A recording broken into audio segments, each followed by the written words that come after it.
ሰላም የኤቢ ስትሪንግ አርት እና ዩቲዩብ ቱቶሪያል ቻናል ተከታታዮች እንኳን ወደ አዲሱ ቻናላችን በደህና መጣችሁ እያልኩኝ በባለፈው ፕሮግራማችን የስትሪንግ አርት መሰረታዊ ግብአቶች ወይም ቤዚክ ስትሪንግ አርት ኢኩዊፕመንት በሚል ፕሮግራም ይዤላችሁ እንደቀረብኩ ይታወሳል። ፕሮግራሙን እንደወደዳችሁ ተስፋ አደርጋለሁ።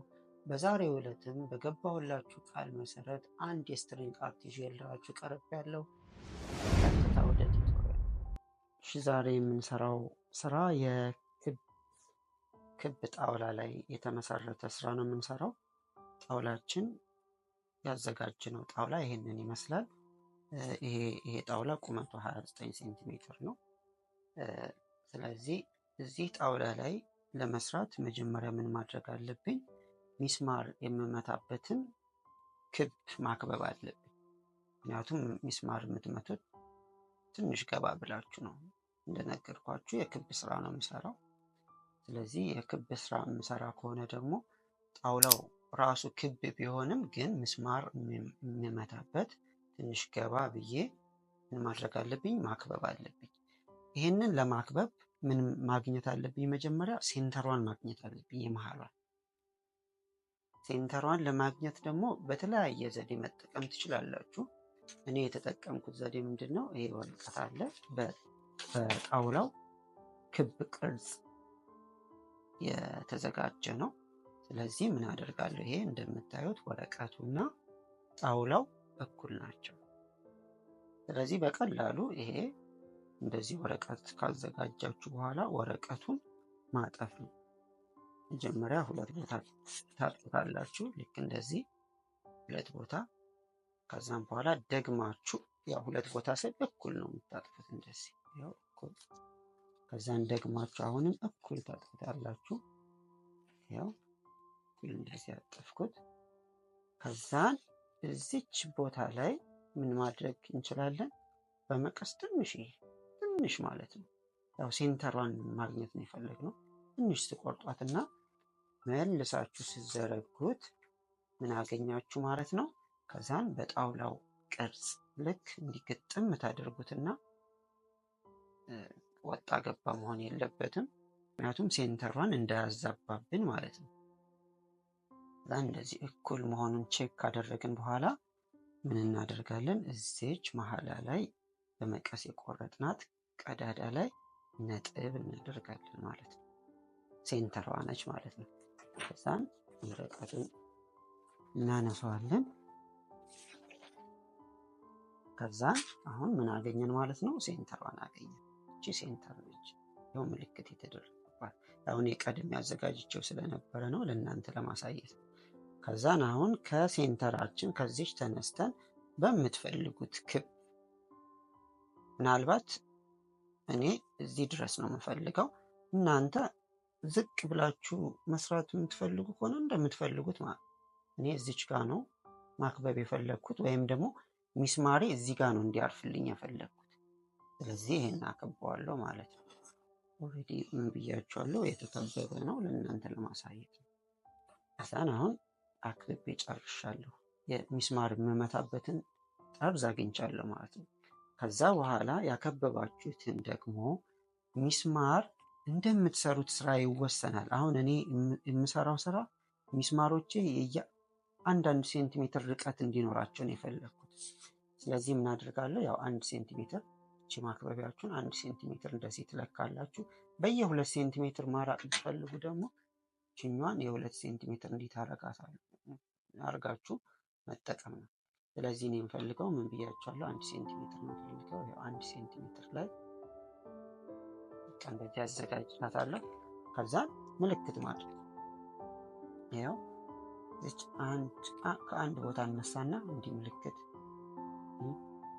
ከዛም በኋላ ያሰመራችሁትን ሚስማር ለመምታት ደመቅ አድርጋችሁ እንዲህ ምልክት ታደርጋላችሁ። ይሄ አሁን የ1 ሴንቲሜትር ርቀት ያለው ነው ሁሉም ማለት ነው። የምፈልገው ሚስማሮቼ በየ1 ሴንቲሜትር ርቀት ላይ እንዲመቱ ስለፈለኩ ነው። እንዳልኳችሁ እናንተ የምትሰሩት ስራ በየ2 ሴንቲሜትር ሚስማር ማድረግ ከፈለጋችሁ በየ2 ሴንቲሜትር 1.5 ልታደርጉት ትችላላችሁ። ዛሬ የምናየው ስራ ግን በየ1 ሴንቲሜትር ርቀት ላይ ሚስማራችንን መተን የምንሰራው ስራ ነው ማለት ነው። ከዛን ሌላ መሀል ላይ ሌላ ስራ መስራት ስለፈለኩ ምን አድርጌያለሁ? አሁንም ከሴንተር ተነስቼ መጠነኛ የሆነች ክብ እዚች ጋር ያው ራሴ ገምቼ እዚች ጋር ክብ አድርጌያለሁ። ሰራት የምፈልጋት ሌላ ደግሞ እዚህ ጋር ስራ ስላለች ይኸው እንደዚህ አድርጌያለሁ ማለት ነው። ቀጣይ ስራችን የሚሆነው ደግሞ ሚስማር መምታት ነው።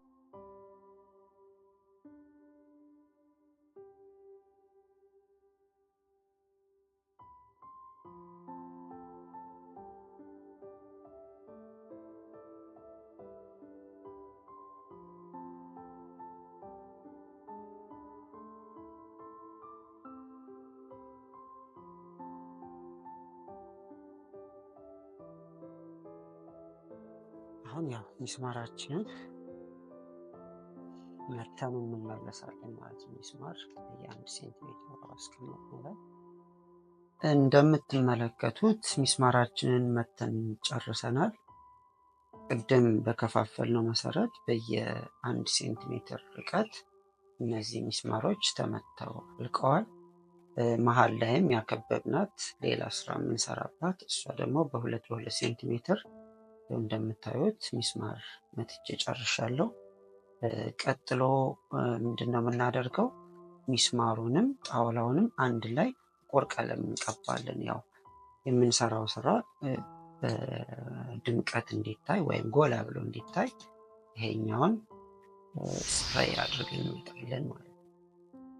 ውድ የኤቢ ስትሪንግ አርት እና ዩቲዩብ ቱቶሪያል ተከታታዮች አሁን ሚስማራችን እና ጣውላችንን አንድ ላይ ቀለም ቀብተን ጨርሰናል። ስፕሬይ አድርገን ጨርሰናል።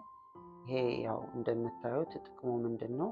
አሁን የምንሰራው ክር የበለጠ ውበት እንዲኖረው ባክግራውንዱ እንደምንሰራው አይነት የተለያየ ቀለም መቀባት ይኖርብናል። አንዳንድ ጊዜ በእርግጥ ቀለም መቀባትም ላይጠይቅ ይችላል እንደ ጣውላው አይነት።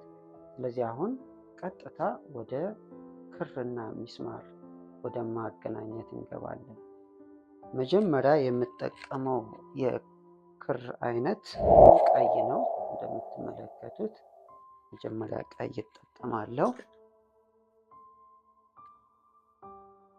የመጀመሪያ እቋጥራለሁ እዚህ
ይህንን ለቀጣይ የምጠቀመው ክር በጣም እንዳይጠጋጋ መጀመሪያ የተጠቀምኩትን ክር ወደ ታች ትንሽ ዝቅ ዝቅ አድርገዋለሁ።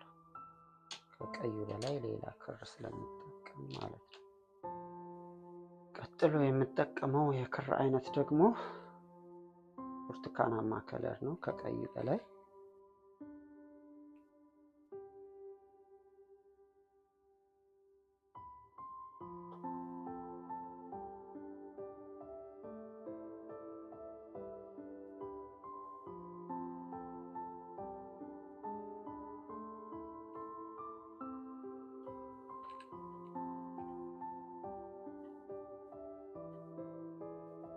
እንደዚህ እኩል አታደርጉትም።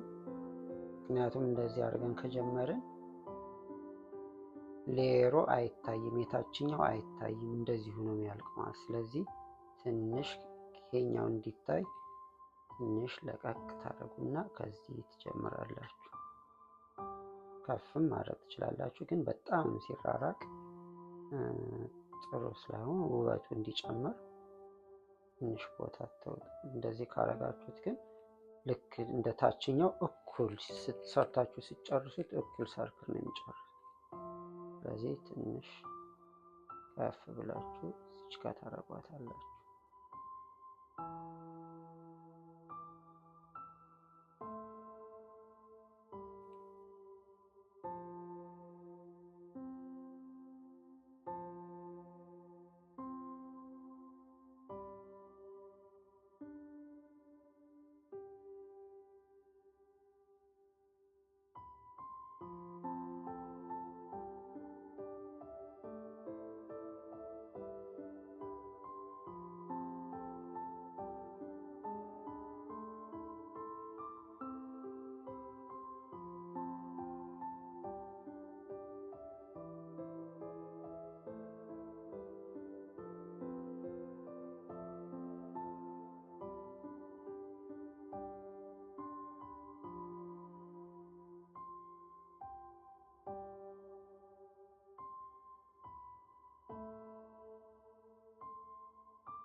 በሶስተኛ ደረጃ የምጠቀመው ክር